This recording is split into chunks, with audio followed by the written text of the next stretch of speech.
Hi, welcome to F&G Whiskey. This is going to be my first review. Got a nice bottle here of Knob Creek 18. Stood in line for a couple hours to get this bad boy and hoping it doesn't disappoint. I like to read the reviews before I try it since I'm fairly new to whiskey, hence the name F&G Whiskey. And so let's see what we find on the nose here. So the review says leather aged oak is most prominent up front. Complementary of caramel sweetness, hints of tobacco and dark fruit, nutmeg add depth. Now I've been sick here lately, so I'm getting a lot of the oak and the leather and a little bit of that sweetness.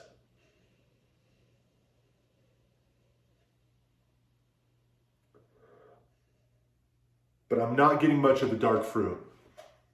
That could just be a me thing though.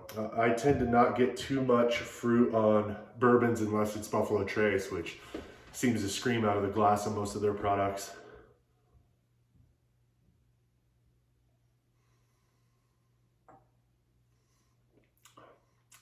Now this is a neck pour. I'm not a big fan of testing out neck pours.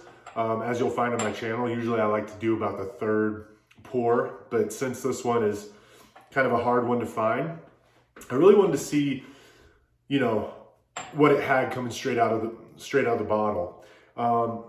So the review says burnt brown sugar, caramel, tobacco, so your basic notes, and a dash of baking spices, mingled over the top of aged oak.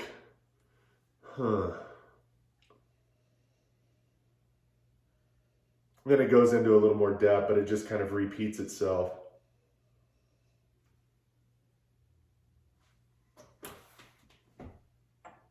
Let's see what the second sip here.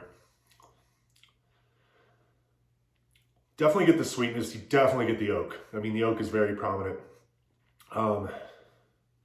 Vanilla. Not getting a lot of that spice, maybe a little bit on the end. Finish isn't overwhelming, it does linger a little bit. I don't know if you'd call that a long finish, but it is lingering. It's not really drying, but I get kind of that tannic, oak towards the back end. Let's go for a third sip.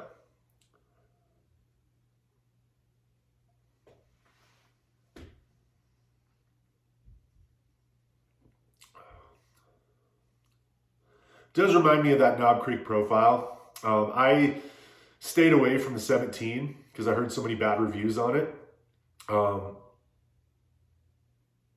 This one is definitely oak forward. It reminds me of EC18, so Elijah Craig 18, but it's more sweeter. And the oak is just different. I can't even explain how different it is.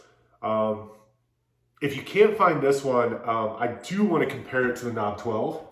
This Knob 12 is a great bottle. I think it's one of the most underestimated bottles out there if you can find it at retail.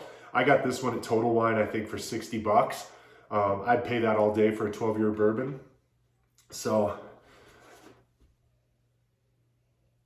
they're very similar on the nose. I think this one has more depth. And I think this one's a little more sweet. So you're maybe, the 6 less years. Maybe that's the difference.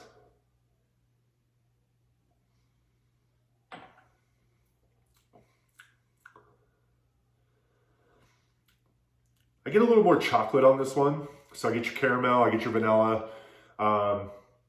It does have an oak presence, but this one has definitely has more of an oak presence. Let me try the 18 one more time.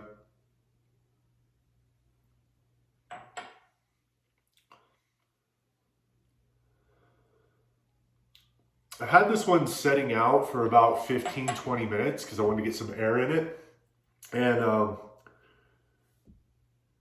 it's a really interesting bourbon. I'm really anxious to see what it does when it opens up. Like I said, I'm not a huge fan of neck pours. I've had some bourbons that I feel change pretty drastically.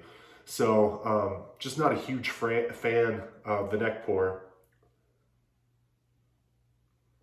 compare these one more time. That was just definitely a lot more oak forward. If you don't like oak, I would stick away from it. I mean, if you don't like oak, you probably don't even like the Knob 12, because this one definitely has, you know, some oak to it.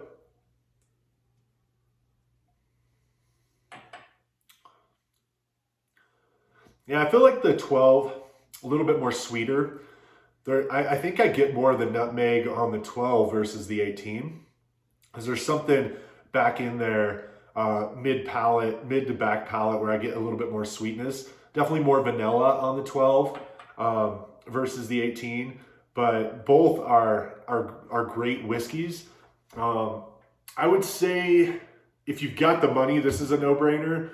But if you're on a budget, then I don't think you can go wrong with this one.